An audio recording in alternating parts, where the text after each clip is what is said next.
Oh, really? Who did you hear this from? Do you remember what they looked like? No, I don't remember. All right, never mind. So, how about what they said?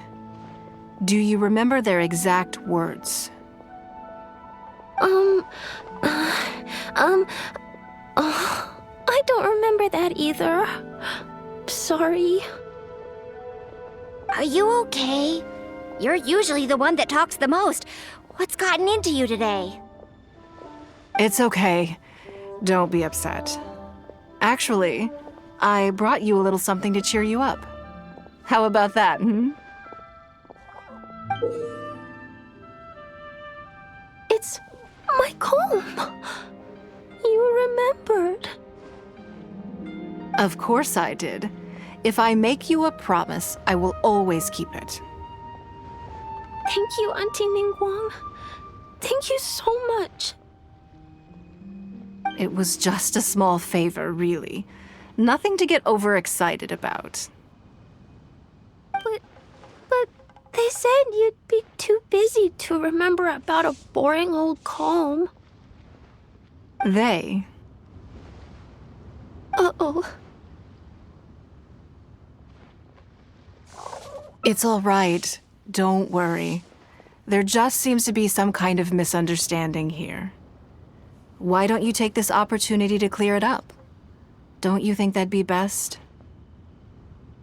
Yeah, Auntie Ningguang's not gonna blame you. I'm sorry.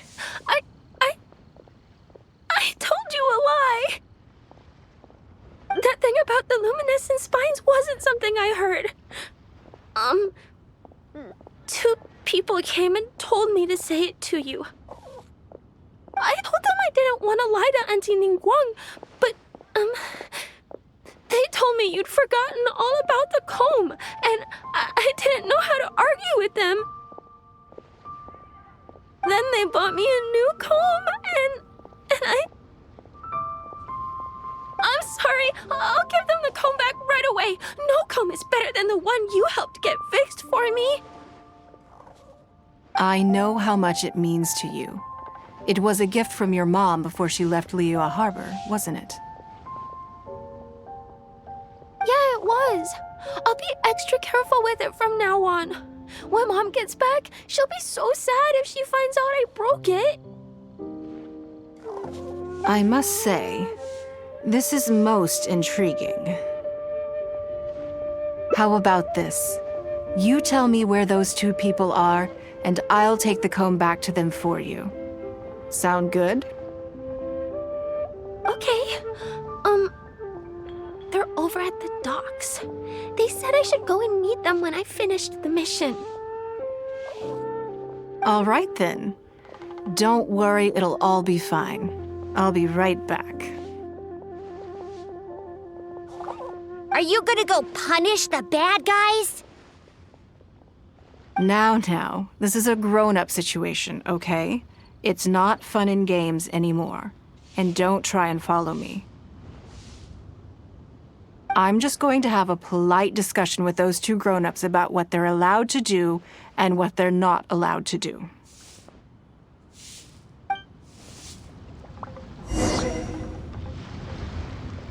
If you told us sooner, we would have figured out that it's a lie. Yeah, all three of us together makes a pretty smart group. I got it. Thanks.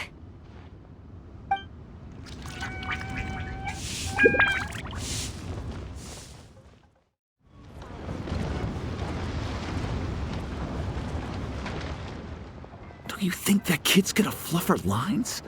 Also, let's be honest, this is a new low for us. Yes, I know. But we didn't have any other options. Just try not to overthink it, okay? Nanan's one of Ningguang's most trusted informants. Ningguang adores that kid. She's not gonna get all suspicious just because her story doesn't quite add up. It sounds like you underestimated me. And the children as well. Lady Ningguang? You knew how important that comb was to Nan Nan, and you exploited that fact to emotionally manipulate her. You coached a child to lie, made her betray her own innocence and confuse her conscience. Do you not realize how contemptible that is?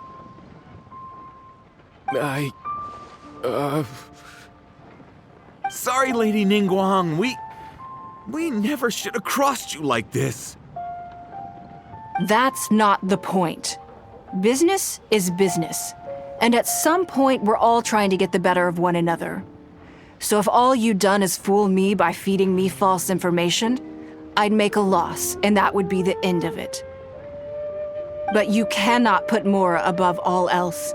You cannot go exploiting children for profit.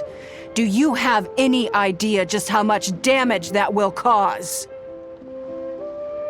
It was hardly our first choice either. We were only acting out of necessity. We've been business partners for years now. We've gotten by, I guess, but never had any opportunities to expand. When we heard about the movement in the luminescent spine market, we thought to heck with it. Let's go all in on this one, see if we don't get lucky for once.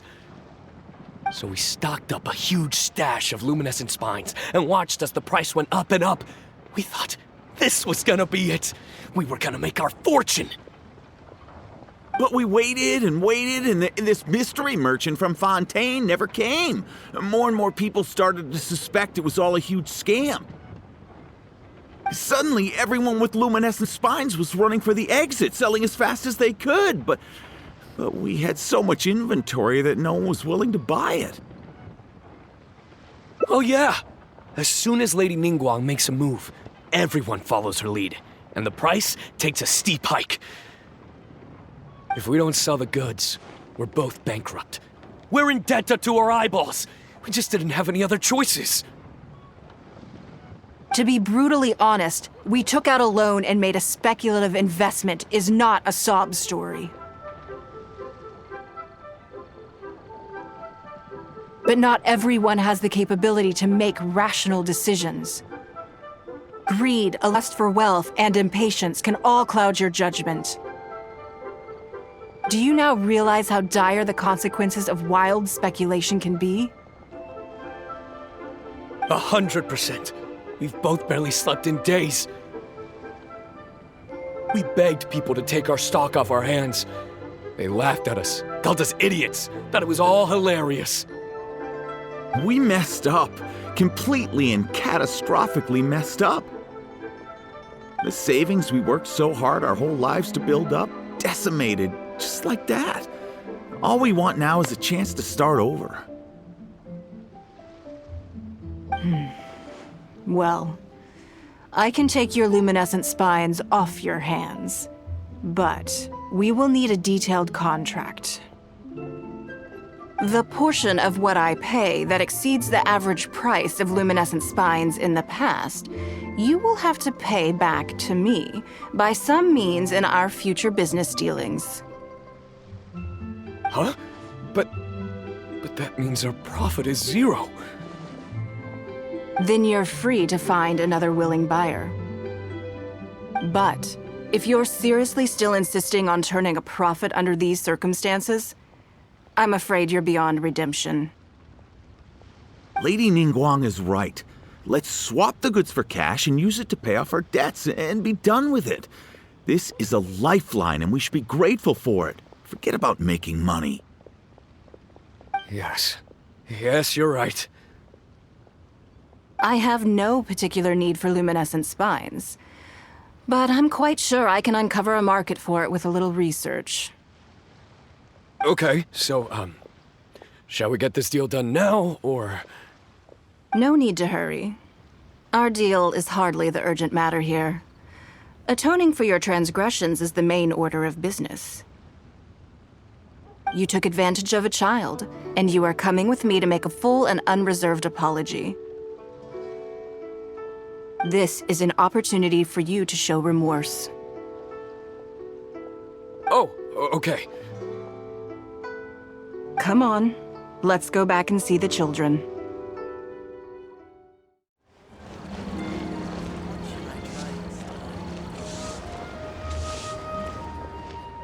We're back.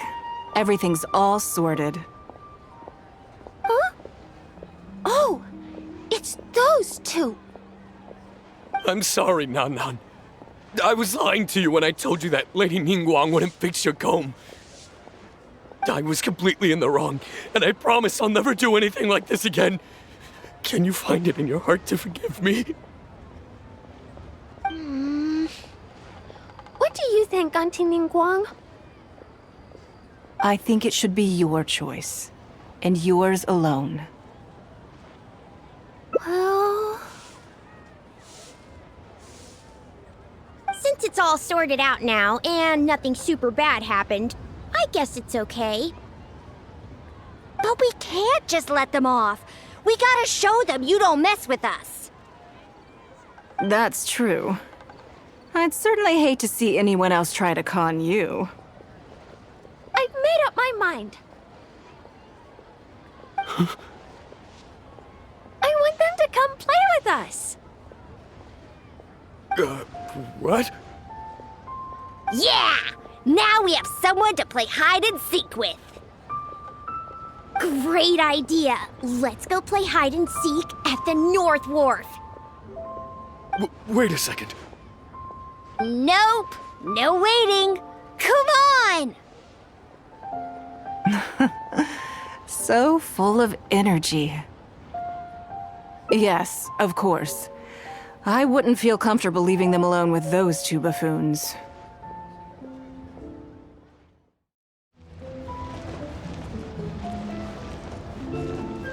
I've always believed that children are the most naive and innocent. The reports they give me are of the most value. So what about you? What will you have for me? Let me guess what you're thinking. You're thinking that there's not a huge difference between me turning these children into my informants and the actions of those two businessmen. Am I right? They were completely different when I first met them.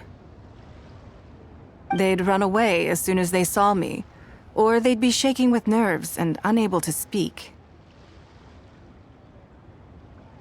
But gradually, they stopped seeing me as someone to be afraid of, and started seeing me as someone they can trust. For my part, I did my utmost to fulfill the duties of a responsible adult. I played games with them, but I also taught them observation skills, analytical skills, how to think critically. I never taught business, though. Now, they're much further ahead in their studies, and far more mature than their peers. This has given them confidence in themselves. I think that this is beneficial to them. Yes, perhaps I am. I never had the chance to receive a good education as a child. That's why I hope to teach these children myself. Hopefully, I can pass on some of what I've learned. Someday they may realize that not everything is a win-win deal, that deception and one-upmanship are facts of life. But there's nothing wrong with that. When that happens, they will be ready to face the world head-on and become exceptional businessmen and women. But until then, I am here to protect them. I will one day die. New Qixing will replace the old, and Eula will continue to prosper. I hope the name Ningguang will live on, but not as a person, as more of a symbol. If I can pass on everything I have learned, I can create a legacy that will live on long after I am gone. Come on, Auntie Ningguang! Hurry up! We're not gonna wait forever. Coming! Come on, let's enjoy this while we can.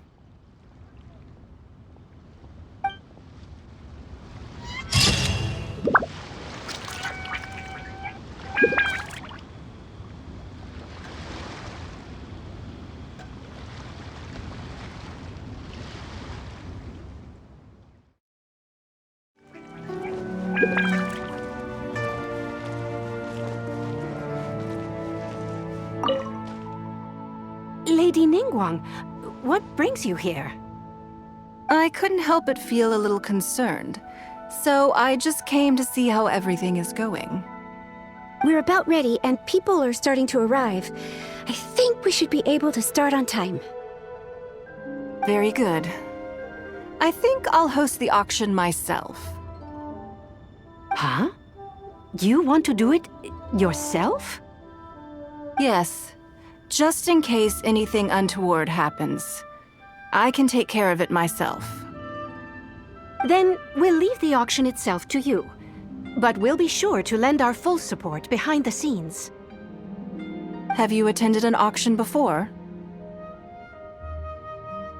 Well, would you like to participate this time? You don't have to bid, of course. Just experience the atmosphere. All right then. Feel free to take a look around the venue before it kicks off. Check out the items up for bidding and see if there's anything you might be interested in.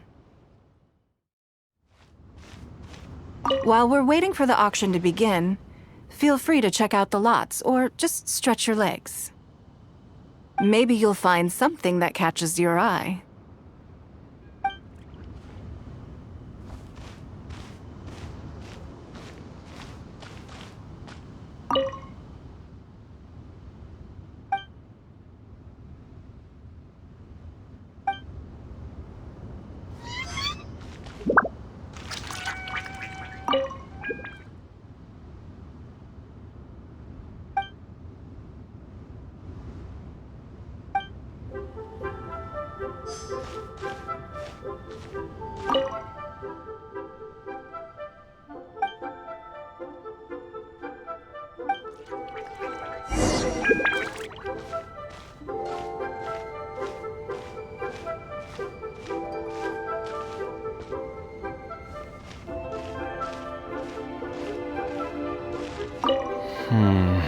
I can't see anything that particularly interests me. Lady Ningguang must know what she's doing, though. I'm sure she has her reasons.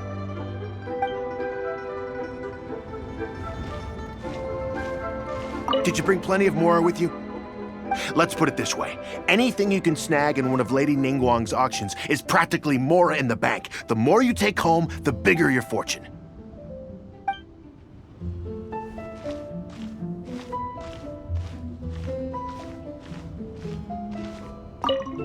Anything Lady Ningguang used to own is sure to be worth a significant amount of money.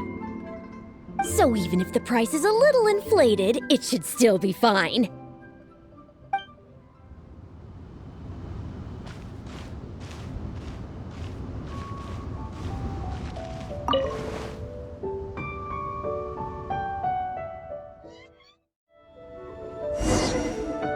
It's about time to start. Find yourself somewhere to sit and we'll kick things off.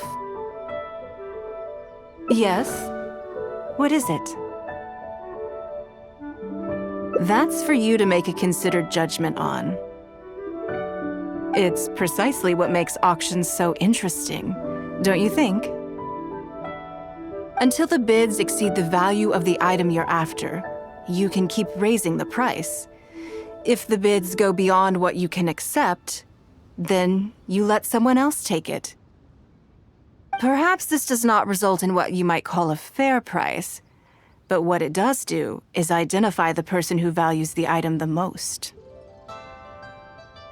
Yes, you should look forward to it.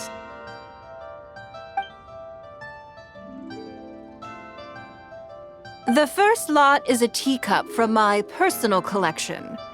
Bids starting at 10,000 Mora. That's 10,000 Mora for the teacup. 20,000! 30,000! 50,000.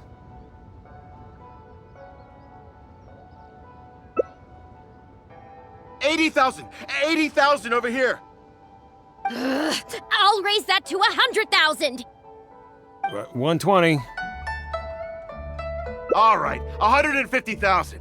Anyone else want to keep going now? 150 once? 170? 180,000.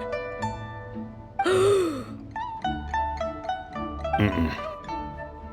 180 once? 180 twice? 180. Sold! It's mine now. Okay then. Moving straight on to the next lot.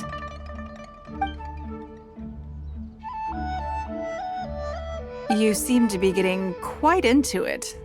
What a shame that you didn't manage to go home with anything. Of course it did.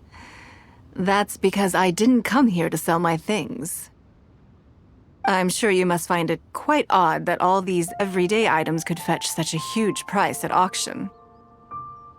Since you're curious, why not go and talk to the buyers? I'm sure they'll give you the answers you're looking for.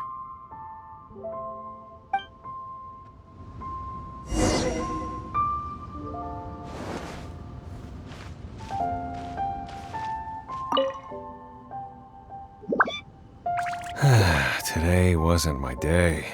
Didn't manage to snag much. There were too many bidders, and they all seemed like experts to me. I guess I'll just have to wait for the next auction. Someday, I'll be the lucky one.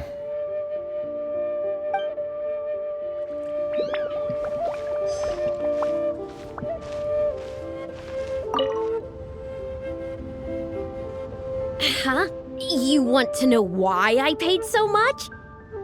Well, it's pretty obvious, isn't it? Because the previous owner was Lady Ningguang. Sure, the item may look pretty ordinary, but that's probably just because I'm not a connoisseur, so I don't know how to appreciate it. But I figured I'd buy it first, then go get it appraised by an expert. Then I'll be rich.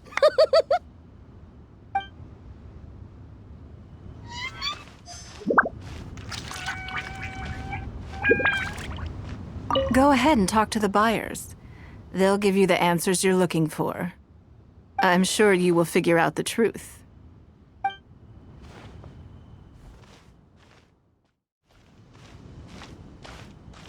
I may have paid an arm and a leg for this, but in the end, I got the result I wanted. Nothing of Ningguang's could ever be overinflated. I'm far from the only buyer who believes that owned by Ningguang is worth paying a premium for. So how much I make just depends on how many people are even bigger fans of Ningguang than I am.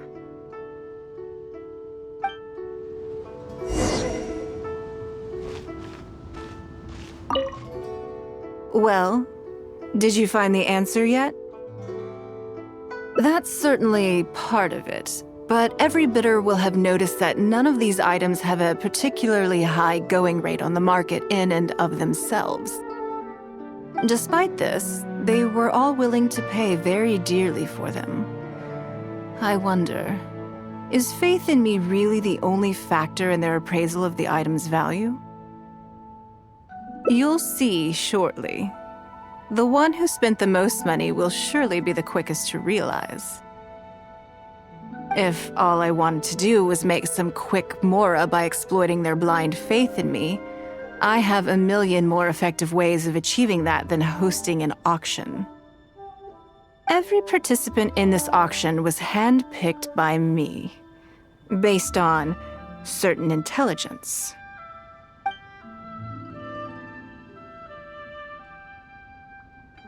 Lady Ningguang, something doesn't seem quite right with the items from today's auction. As unlikely as this sounds, and please forgive me for even bringing it up, but I had to ask. You weren't selling counterfeits today, were you? Counterfeits? Absolutely not. What motive would anyone have for making copies of things like these? They are simply ordinary items, and there was no coercion or enticement during the auction. Every bid was voluntary. Because we trusted you! Everyone knows that you love Mora, but we also know that you made your fortune through honest means, as opposed to scamming people. You seem to have entered into dangerous linguistic territory there. You should know that unless you have evidence to support your outlandish claims, I am legally entitled to sue you for slander. Of course, if you have any genuine grievances about the auction, the lots, or the process, please enlighten me as to where exactly I went wrong. You... Fine. Yes, technically it was all legitimate. Guess all I can do is take the loss. But if word gets out about today's auction, people are gonna start seeing you as a con artist. No one would dare do business with you after that. I guess what I'm saying is this really in your best interests? Let me answer that with a question. You claim that you were willing to pay a high price because you trusted me. But is that really the full story? What do you mean? What else could it be? Oh, I don't know. Perhaps it could be something to do with a lost item from the original Jade Chamber collection that has quietly made its way into your hands. Huh? When the Jade Chamber fell, countless valuable items from my collection plunged into the sea. I organized a salvage operation, but still there were many items unaccounted for. A considerable number of these made their way back into Liyue Harbor through means unbeknownst to me, and passed through several pairs of hands before finally ending up in yours, and those of your fellow bidders today. Wait, you mean... Yes. Everyone attending the auction today is in possession of lost property belonging to me. Or, to put it another way, they were all people who have had a taste of something that was mine and convinced themselves that I am someone to be taken advantage of. So I ask you again, your high bidding price, was it motivated by trust, or was it greed? The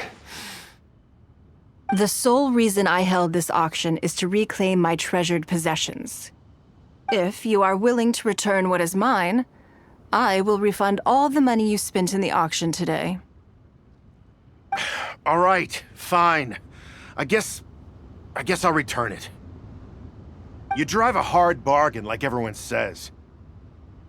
I'll go and get it right now. Please just wait here. Despite his bad attitude, he cooperated in the end. Good for him. The issue was that all items of mine that have been fished out of the sea have changed hands numerous times already.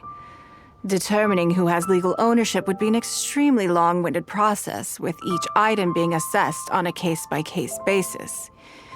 Even Yenfei says she'd have a difficult time defending my claims. I could have bought them back, but it's not in my nature to pay twice for the same thing. Least of all, when they'd be looking to make a handsome profit from my misfortune. After making some inquiries, I found them to be most uncooperative, so I had to resort to this auction to finally put a stop to all this nonsense.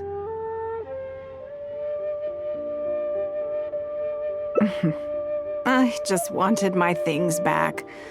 Hardly an unusual sentiment.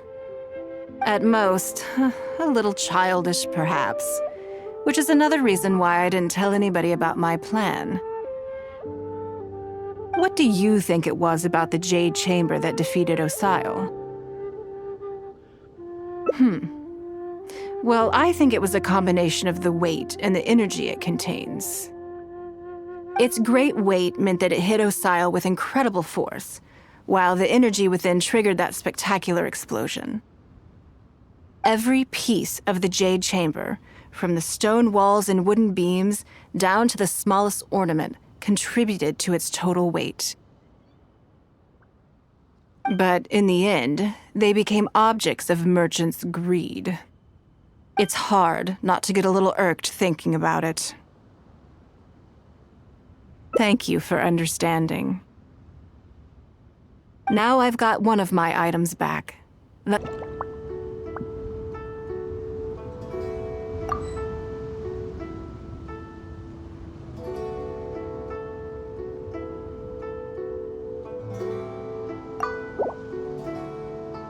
Please be...